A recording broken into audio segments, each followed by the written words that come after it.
Hey, how's it going? Vladimir Donis here. So hey, I wanted to jump on and do a quick video. And the title of today's video is Network Marketing Fear and How It Has Held Me Back. So essentially, I want to talk about these two notions. Fear arises every time I have this thought, and I also want to talk about the notion of gravity and judgment. But before I get into the actual content, I like to kind of just point out the fact that every business and every network marketer needs to have a marketing plan. And the only way to have a marketing plan is to have a marketing roadmap, which is why when I work with businesses, when I work with network marketers, I help them implement a specific roadmap into their business from a marketing standpoint. Now, this specific roadmap has 3 core steps: reach, engage, and attract. Now, each core steps have prerequisites, and the prerequisite that I'm going to be pulling from today is I'm going to be pulling from the transformation prerequisite. Now, I am doing a web training later this week whereby we go a lot deeper, and I can show network marketers how to go ahead and implement this specific roadmap into their business. It's going to be a link somewhere on this page. You can go ahead and use that link to register for the free web class. Now, as to the actual content, network marketing fear and how it has held me back. So essentially, when I was thinking about this specific content, one of the things that came to mind is that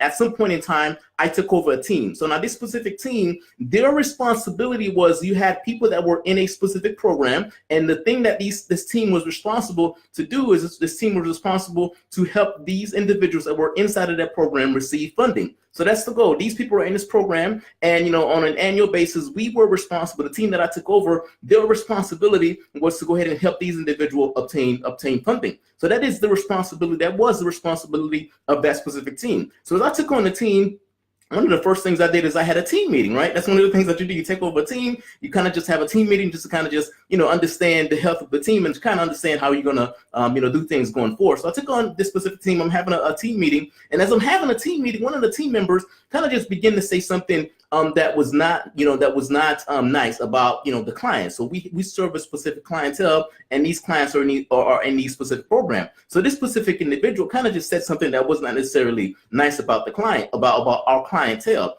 And when she said that, one of the team members kind of just began to kind of just chime in, pretty much to kind of just add on to the joke. And at that point, I said, you know what, hey, I don't know how, the previous individual kind of just ran things, but under my watch, we're not going to be doing this. That's not something that we're going to do. We're not going to judge. We're not going to be making jokes or, talking about our clientele. So that's what I told the group at that specific time via the team meeting. So essentially, I made it a point to say, hey, this is something that's not going to be tolerated. So just moving on, one of the next thing I did is that I needed to kind of just have individual meetings, right? So now you took over the team. Now you want to go ahead and have individual meetings with the individual team members to kind of understand, hey, you know what has worked, what has not worked, why haven't it worked, so on and so forth. One day I was having a team meeting, one of those specific individuals, and as I'm having a meeting with one of those specific individuals, just to try and understand, okay, hey, I know that our objective is to help these specific individuals renew their application so that way they can receive funding. So, essentially, one of the problems we were having on the team at the time is that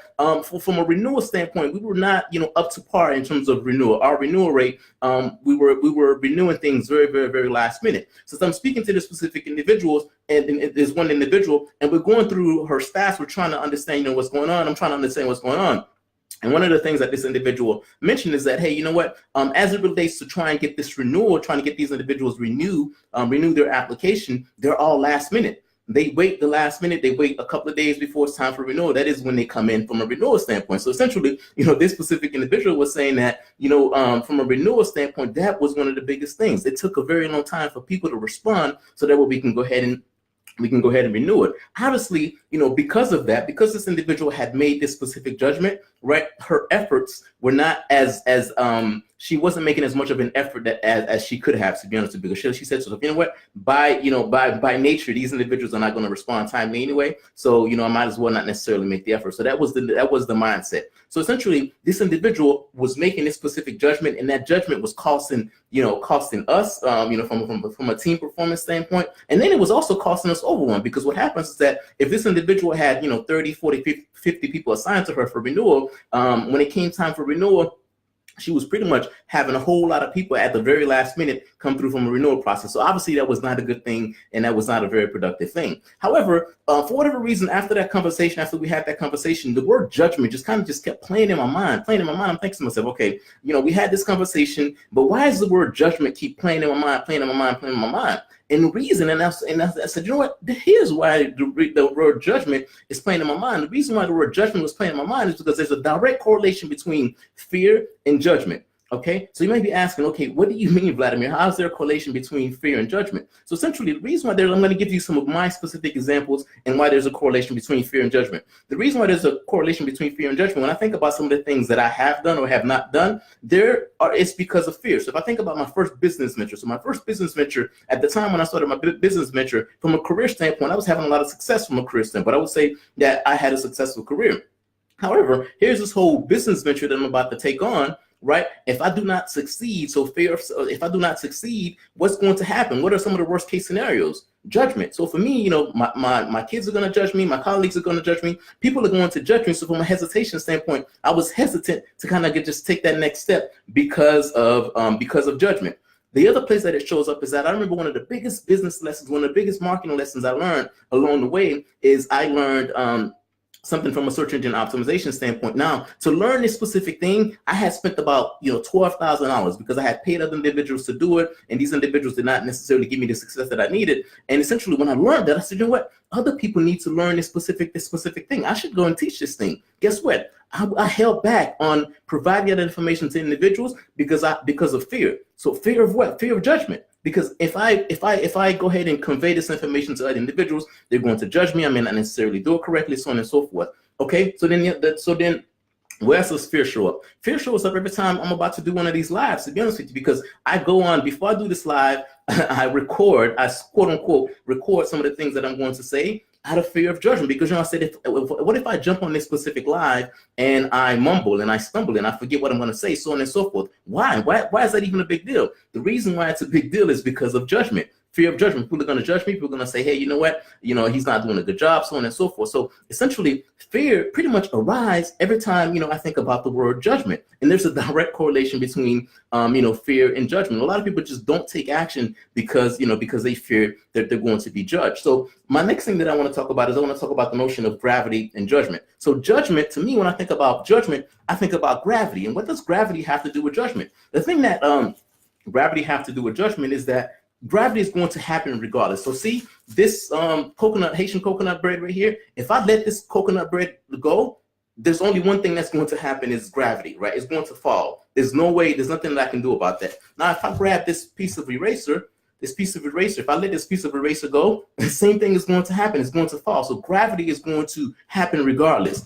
If I take this Tic Tac thing, right, and if I let it go, what's going to happen is gravity. So the reason why I say gravity and judgment goes hand in hand is because people are going to judge regardless. It doesn't matter. People are going to judge. So for me, if I think about it, if you do something, people are going to judge. If you don't do something, people are going to judge. So if you know that people are going to judge anyway, you might as well go ahead and take action. It doesn't matter. So if I jump on this live and I don't do a good job and I whatever happens, right? People are going to judge. So as it relates to my business, my first business was not successful, right? So if I quit at that point and I didn't necessarily go to the next step, people are going to say, oh, well, he's the loser. He lost. I mean, he didn't succeed in his first business venture. He didn't continue, right? So people are going to judge. The other thing is that if I'm jumping on these specific lives and I'm talking about network marketing, someone's going to say, hey, why is this, this fool jumping online, every day talking about network marketing? So people are going to judge anyway. So because you know that it's like gravity and people are going to judge, don't let that thing hold you back and don't let it keep you from